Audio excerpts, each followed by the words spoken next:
भइगयो हो एक दुई मात्र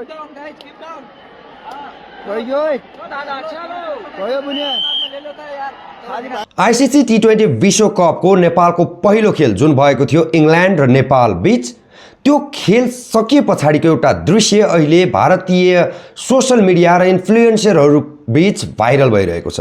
त्यो भिडियोमा एकजना नेपाली समर्थक जसले ढाका टोपी लगाएका छन् र नेपालको जर्सी पनि लगाएका छन्, उनले साथीहरू आउनुस् यो फोहोर हामीले गरेका हौं, त्यसैले यहाँको फोहोर हामी नै उठाएर लैजाउँ भनेर सबैलाई उठाउनको लागि आह्वान गरेको एउटा दृश्य छ, जुन तपाईलाई मैले यहाँ पोस्ट पनि गरेको छु, त्यो हेर्न सक्नुहुनेछ। एउटा ट्विटरमा भेटिएको यो कन्टेन्ट हो। जारा मेमेयर एक्स को ह्यान्डलबाट लेख्नुहुन्छ, Nepali bro one the hut. This video is from Wankhede stadium where the Nepal versus England match was played.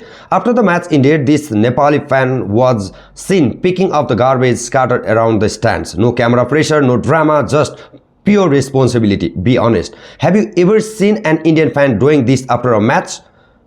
Whenever a person goes abroad, he represents his country. Whatever he does, good or bad, it is counted in his nation's name.